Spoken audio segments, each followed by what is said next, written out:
Buongiorno e benvenuti nel piccolo giardino di Monfestino.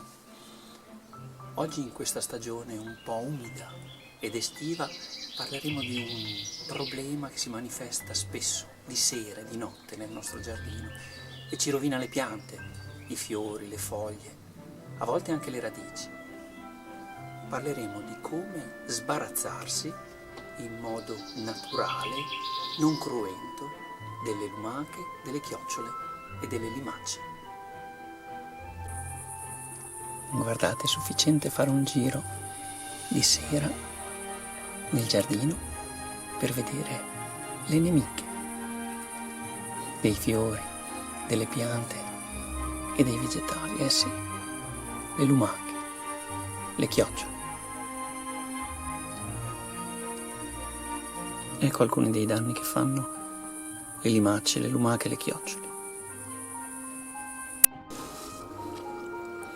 Questa è bella grossa.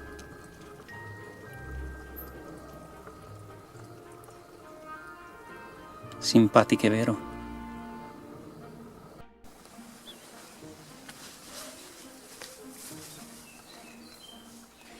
Uno dei rimedi più naturali e più conosciuti per dar fastidio alle lumache e alle limace che ci mangiano le foglie e le piante è la cenere.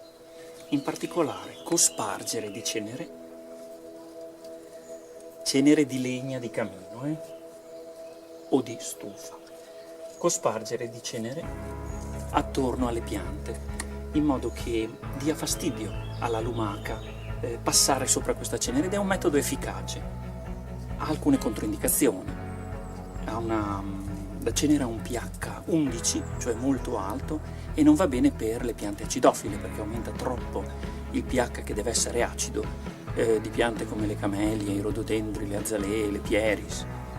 Quindi qui è stato usato per un lillà, una Syringa vulgaris, che è una pianta che vegeta bene in ambiente basofilo o calcareo, e quindi con un pH anche superiore al 7, che è il pH neutro. Quindi cenere di legna, metodo efficace, naturale e da usare solo per le piante che amano terreni basofili e pH alto.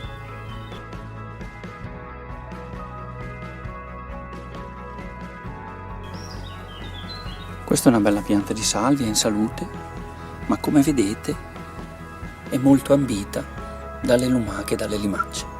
Per questo tipo di pianta useremo un altro metodo.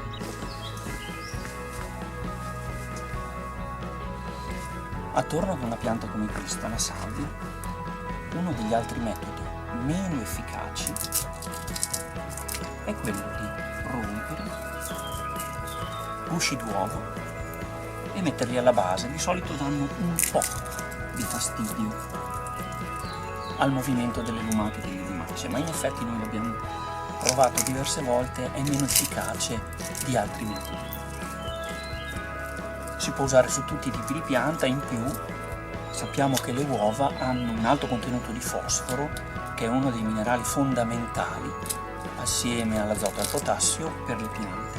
In particolare stimola la germinazione, stimola la formazione dei radici, quindi magari non è così efficace contro le lumache, però è utile cospargerne un pochino attorno alle piante.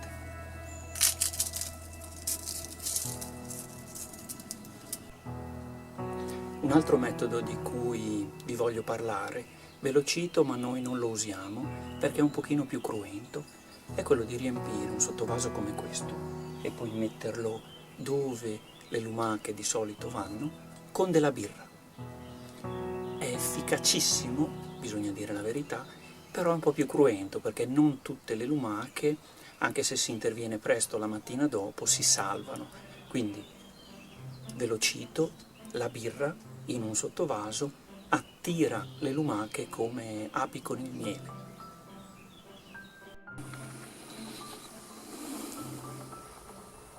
Ed ecco qui